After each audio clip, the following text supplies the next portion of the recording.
তো দেখো আমরা দিল্লি পৌঁছে গেছি, রুমে চলে এসেছি। রুমে এসে ফ্রেশ হয়ে রেডি হয়ে নিয়েছি, কারণ আমরা এখন আবার বেরাবো ঘুরতে। দিল্লির একটু সাইট সিন করবো, কয়েকটা জিনিস যেগুলো দেখার আছে দেখবো, দেখে রাতে আবার ব্যাক করবো। আজকে রাতে এখানেই আমাদের স্টে আছে। রুমটা আজকে রাতের জন্যই থাকবো আমরা, ওয়ান ডে। দিল্লিতে এসে আমরা প্রথমেই চলে এসেছি কুতুব মিনার, কারণ আমাদের হাতে আর বেশি টাইম নেই, আজকের দিনটাই আছে। কালকে সকালবেলা টুকটাক একটু দিল্লি ঘুরেই আমাদের আগ্রা বেরিয়ে যেতে হবে। তাই আমরা এখন বিকেলবেলায় যা যা দেখা যায় সেগুলোই দেখতে চলে এসেছি। সবার প্রথমে চলে এসেছিলাম কুতুব মিনারে। আর দেখলে তো ভিড়টা কেমন ছিল, যুদ্ধ করে ঠেলে ঠুলে কোনো রকমে ঢুকলাম কুতুব মিনারে। আর ভেতরে এসে তো আমার একদম মনটা ভরে গেল। আমার অনেক দিনের ইচ্ছা ছিল দিল্লি ঘুরতে আসার, তো আজকে সেই ইচ্ছাটাও আমার পূরণ হয়ে গেল।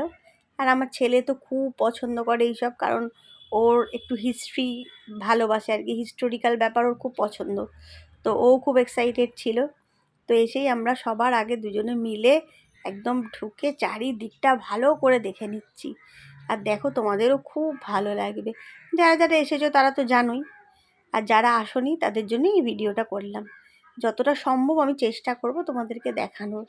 তবে কি বলো তো, এই ভিডিও করতে করতে কী হয় বলো তো, নিজের কিছু কিছু জিনিস না মিস হয়ে যায়, দেখতে পারি না। তো কিছু করার নেই, আমি যতটা সম্ভব চেষ্টা করি ভিডিও করেও নিজে যেন আমি দেখতে পারি। তো এই দেখো কেমন লাগলো তোমাদের। আর অ্যাকচুয়ালি কী বলো তো, মানে ভিডিওটা ভালো হয়নি কারণ অনেকটা বেলা হয়ে গেছিলো তো। আর যেহেতু মানে সন্ধে হয়ে এসেছিলো, তাই না, ভিডিওটা ভালো হয়নি। তো যাই হোক, চেষ্টা করেছি তোমাদের কিছুটা দেখানোর। কিছুই দেখাবো না তোমাদের, সেটা তো ভালো লাগে না। এই ভেতরটা দেখো, খুব সুন্দর, আমার তো খুব ভালো লেগেছে। জানি না মানে তোমাদের কেমন লাগবে, বা আমি ক্যামেরায় কতটা তোমাদেরকে দেখাতে পারছি। আগেই বললাম যে একটু অন্ধকার হয়ে গেছিলো। এই দেখো, এবার আমরা চলে এসেছি গেট অফ ইন্ডিয়া। একবার ভিউটা দেখো কি ভালো লাগছে, আমার তো খুব ভালো। এখানে আমি একটা দুটো রিলসও বানিয়েছি। আর আমার রিলস দেখতে হলে তোমাদেরকে যেতে হবে ইনস্টাগ্রাম, মৌহা ঘোষ। তো আমি ইনস্টাগ্রামের লিঙ্কটা দিয়ে দেবো ডেসক্রিপশানে, তোমরা দেখে নিও। তো আমরা এখানে চারিদিকটা ঘুরছি, আর ইন্ডিয়া গেটে এসে তো আমরা প্রচুর প্রচুর প্রচুর ছবি তুলেছি সবাই মিলে। কারণ কি, এখানে এসে আমাদের আর তাড়াহুড়ো ছিল না যে অন্য কোথাও যেতে হবে। এরপরে আমরা অন্য একটা জায়গায় গেছি, তবে আমাদের তাড়াহুড়ো ছিল না। তো চলো তোমাদের একবার দেখিয়ে দিই ভালো করে ইন্ডিয়া গেটটা। এই যে দেখো, আমরা না এখানটায় না আমি রিলস বানাচ্ছিলাম, এই ভিডিওটাও এর সাথে আর কি আমি জুড়ে দিয়েছি, তোমাদেরকে দেখাচ্ছিলাম যে ছবি তুলছি, রিলস বানাচ্ছি। এই দেখো গেট অফ ইন্ডিয়া। আর ভিড়টা দেখেছো, আমি বুঝতে পারছি না সব জায়গায় এত ভিড় কেন, মনে হয় পুজোর সময় বলে। আমি ভাবতে পারিনি যে পুজোর সময়ও এত ভিড় হবে সব জায়গায়। অনেকেই বলে কলকাতায় পুজোতে যেতে ইচ্ছা করে না, তাহলে এগুলো যারা গেছে, অনেকেই আছে যারা আবার কলকাতায় পুজোর ভিড়টা পছন্দ করে না, তারা ঘুরতে যায়। এই দেখো, এইখানে আমি রিলস বানাচ্ছি। অভিজিৎকে বলছি একটা ভিডিও করে দাও না গো ভালো করে, আমি রিলস বানাবো। ও তো কিছুতে ভিডিও করে দিচ্ছিল না, তারপর অনেক বলাতে একটু দিল ভিডিও করে। খুব সুন্দর ছিল কিন্তু জায়গাটা, আমার তো ভীষণ ভালো লেগেছিল। এই দেখো, বেশ মানে টাইম কাটানোর জন্য, ফটোশ্যুটের জন্য জায়গাটা একদম অ্যাপ্রোপ্রিয়েট ছিল। আর সব জায়গাতেই ভিড় দেখেছো, আমি একটা রিলসও বানাতে পারছি না ভালো করে, এত ভিড়। আর অভিজিৎকে তো আমি বোঝাতেই পারছি না কোনটা 15 সেকেন্ড পরে ভিডিওটা বন্ধ করে দাও, কোনটা 30 সেকেন্ড পরে বন্ধ করে। ও তো করছে তো করেই যাচ্ছে, কখনো তাড়াতাড়ি বন্ধ করে দিচ্ছে, আর কখনো করছে তো করেই যাচ্ছে। তো যাই হোক, চলো এবার আমরা চলে এসেছি। এই দেখো, বলো তো তোমরা, গেস করো তো এটা কোন জায়গা। তো আমি কিন্তু বলবো না এটা কোন জায়গা, তোমরা কিন্তু আমাকে কমেন্ট করে বলবে।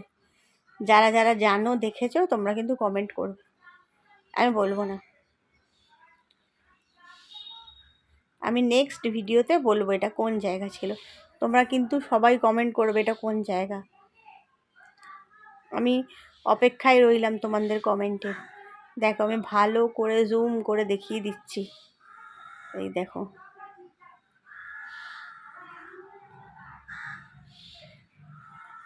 এবার আমরা চলে এসেছি সরোজিনী মার্কেট। দেখেছো? এই দেখো, এখান থেকে তো আমি বেশ কিছু শপিং করেছিলাম। মোটামুটি আমার সরোজিনী মার্কেট আলাদা কিছু লাগেনি, আমাদের কলকাতায় এর থেকে অনেক ভালো ভালো মার্কেট আছে। আমি জানি না আমার সাথে তোমরা একমত হবে কি না, তবে আমার এখানকার জিনিস যে খুব একটা পছন্দ হয়েছে তা না। দিল্লি গেছি, সরোজিনী মার্কেটে গেছি, কিছু টুকটাক জিনিস ভালো লেগেছে তাই কিনেছি, নাহলে আমার আহামরি কিছু এমন লাগেনি। তোমরা কিন্তু জানিও, তোমরা যারা যারা সরোজিনী মার্কেট এসেছো তারা আমার সাথে একমত কিনা। আমার মতে এর থেকে আমাদের কলকাতার মার্কেট অনেক ভালো, মানে পার্সোনালি আমার মতামত বললাম। তোমরা অবশ্যই জানিও তোমাদের মতামতটা কী। মর্নিং এভরিওয়ান, সকাল সকাল আবার রেডি হয়ে গেছি, বেরাবো। আজকে যাব আমরা দিল্লির লালকেল্লা দেখতে। তো প্রত্যেক দিন এত টায়ার্ড হয়ে যাচ্ছি না, সন্ধ্যেবেলা এসে আর ভিডিও করার সন্ধ্যেবেলা কি ফিরছি তো 9টা-10টা, এক ফোঁটা ক্ষমতা থাকছে না। এসে কোনো রকমের খেয়ে দিয়ে ঘুমিয়ে পড়ছি। আমি শুধু বাইরে গিয়ে ওইটুকুই ভিডিও করতে পারছি, আর কিচ্ছু শ্যুট করতে পারছি না। প্রচণ্ড টায়ার্ড হয়ে গেছে, এখনও মনে হচ্ছে শুলেই ঘুমিয়ে পড়বো। তো ব্লগটা আমি জানিও না কবে থেকে চলছে, মানে তোমাদের দেখিয়ে যাচ্ছি। তো আমি সেটা দেখে নেবো। তো আমি এই ব্লগটা এখানে এন্ড করে দিলাম। আবার আজকে যখন বেরাবো তারপর থেকে নতুন আমি ব্লগ স্টার্ট করব। তো দেখতে থাকো। আমি এখন এডিটও করতে পারছি না, রাত্রিবেলা এত রাত্রিরে বাড়ি ফিরছি, যে পোস্ট করবো সেটাও পাচ্ছি না। তো যদি পারি তো আজকে একটা এডিট করে পোস্ট করে দেবো, আর নাহলে একদম বাড়ি গিয়ে সব এক এক করে এডিট করে পোস্ট করবো। তো চলো, ব্লগটা আমি এতটাই রাখলাম। আমার ব্লগে যদি কিছু ভালো লেগে থাকে লাইক শেয়ার কমেন্ট সাথে সাবস্ক্রাইব অবশ্যই করো। অলওয়েজ স্মাইল করতে থাকো পজিটিভ, আর দেখতে থাকো স্মাইল উইথ মহুয়া। টাটা, দেখাবে আবার একটা নতুন ব্লগে।